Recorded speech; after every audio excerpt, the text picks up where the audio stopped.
Hello दोस्तों, हमारे YouTube channel पे आप लोगों का स्वागत है। और अभी आप लोग के सामने उपस्थित हुए हैं, उसके पीछे मुख्य पर्पस है कि बहुत सारे लोगों का फोन आ रहा है कि सर 66वीं मेंस का कटअप क्या हो सकता है। और इस संदर्भ में देखिए, सबसे पहली बात यह है कि रिजल्ट की जो पॉसिबिलिटी है आप लोगों की, वो है 20 मार्च के बाद ही आप लोगों का रिजल्ट कभी भी आ सकता है। क्योंकि अभी जो है चीज़ें जो है उसमें सबसे पहले समझिए चीज़ों को कि आपको न्यायिक सेवा का जो रिजल्ट है वो आपको अति शीघ्र आने जा रहा है। 1-2 दिन में आपको रिजल्ट उसका आ सकता है, ऐसी प्रबल संभावना है। और आप लोगों से एक बात और बता दूं कि देखिए दोस्तों, कटअप का बहुत ज़्यादा हेर फेर की गुंजाइश नहीं है। जो 65वीं का कटअप आप लोगों का रहा लगभग वही कटअप आपको रहेगा। ये ऐसा आकलन है कि देखिए इसमें आपको कितना कटअप गया है, 447। और इसमें आपको जो है कि रिटेन में इसमें भी देखिए 446 जनरल का है।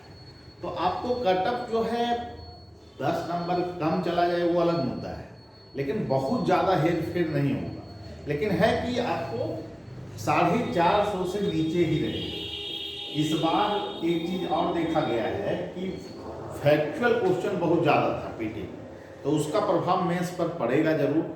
और निश्चित रूप से जो भी अच्छे लड़के हैं उनके सिलेक्शन की प्रत्याशा बहुत ज़्यादा है। तो आप लोग जिनका भी पेपर ऑप्शनल अच्छा गया है, एवरेज से थोड़ा ऊपर, और जीएस अगर फुल अटेम्प्ट आप किए हैं, एक डीआई बना है, तो निश्चित रूप से आप लोग की सफलता की प्रत्याशा बहुत ज़्यादा है।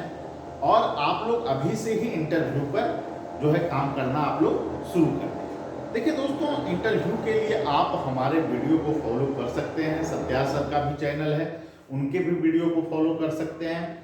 और निश्चित रूप से मैं कहूँगा कि आप लोग अभी से इंटरव्यू की जो तैयारी और रणनीति जो आप बनाते हैं, उसमें सबसे पहले जो फोकस आपको करना है वो आपको है बायोडाटा। ठीक है, सबसे पहले जो सबसे ज़्यादा फोकस एरिया आपको अभी रखनी है उसमें है बायोडाटा। और उसमें खासकर आपका नाम क्या है, उसका अर्थ क्या है, ये सभी जो जानकारियाँ हैं, ठीक है, ये आपको होना चाहिए। आप कौन से संस्थान में पढ़े हैं ये आपको जानकारियाँ होनी चाहिए। मैट्रिक में, इंटर में, ग्रेजुएशन में, ये सभी पे काम आप कीजिए। ठीक है, आदर्श व्यक्तित्व कौन है, हॉबी कौन है, क्या है आपका। और पेपर रीडिंग जरूर कीजिए। पेपर को आप लोग पढ़ना शुरू कर दीजिए अच्छे ढंग से। और निश्चित रूप से मैं कहूँगा कि आपके पास देखिए प्रशासक में क्या गुण होना चाहिए। लीडरशिप क्वालिटी जरूरी है, डिसीजन मेकिंग पावर जरूरी है। तो ये सभी चीज़ें अगर ये क्वालिटी आप बताते हैं कि एक प्रशासक में गुण होना चाहिए, और खास करके सिचुएशन बेस्ड क्वेश्चन, परिस्थिति जन्य सवाल।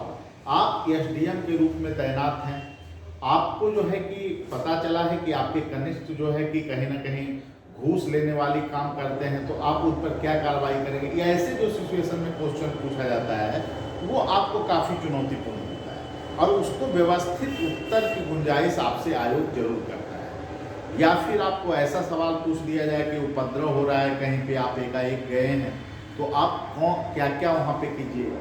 तो ये सभी क्वेश्चन जो उठते हैं, तो यहाँ पर रैंकर्स व्यू में इन तमाम क्वेश्चन को हम लोग क्रिएट करते हैं। क्या संभावना है, समसामयिक मुद्दे क्या हैं, वर्तमान के देश के में कौन से मुद्दे चर्चा में है, राज्य में कौन से मुद्दे चर्चा में हैं, और उससे संबंधित हम लोग प्रश्न जो हो सकते हैं वो आप लोगों से करते हैं। और निश्चित रूप से आप में एक जो भाषाई स्तर होता है, बातचीत का जो लेवल होता है, और फिर आपका जो आई कांटेक्ट होना चाहिए, एंट्री कैसे होना चाहिए, प्रशासनिक गुण आप में क्या क्या होने चाहिए, इन सारे पर वर्क हम लोग करते हैं। और रैंकर्स व्यू लगातार 64वीं और 65वीं के इंटरव्यू टॉपर हमारे संस्थान से रहे हैं, तो एक बेहतर विकल्प के रूप में आपको यहाँ पर प्रशिक्षण भी दिया जाएगा। जैसे ही रिजल्ट आएगा उसके बाद कार्यक्रम शुरू कर दिया जाएगा उसके लिए, और ग्रुप बना दिए जाएंगे। और निश्चित रूप से मैं कहता हूँ कि यहाँ पर जो चीज़ें होगी वो आपको पटना में कहीं अनंत या फिर दिल्ली ही क्यों ना हो, क्योंकि चीज़ें देखिए वहाँ क्वेश्चन जो बीपीएससी की समझ है उसको पटना के लोग बेहतर समझते हैं। पटना में एक्चुअली है क्या, चीज़ों को यहाँ पर क्या क्या पूछा जा रहा है, कैसी चीज़ें वहाँ पूछी जाती हैं, ये सभी हम लोग जो है, हम लोगों के पास डाटा रहता है।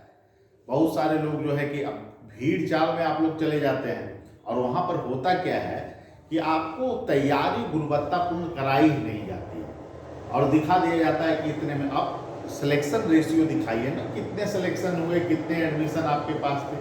लेकिन खैर ये अलग बातें हैं, अलग दिशा में चीज़ों को नहीं जाना चाहिए।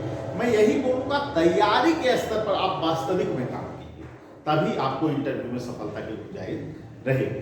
ठीक है। और सभी लोगों से कहूँगा कि आप लोगों का जो रिजल्ट है दोस्तों 20 मार्च के बाद कभी भी संभव हो सकता है। अगर कोई बीच में सूचना आती है तो आप लोग को जरूर शेयर करेंगे। ठीक है। रैंकर्स व्यू की तरफ से सभी को शुभकामना और फिर मिलेंगे।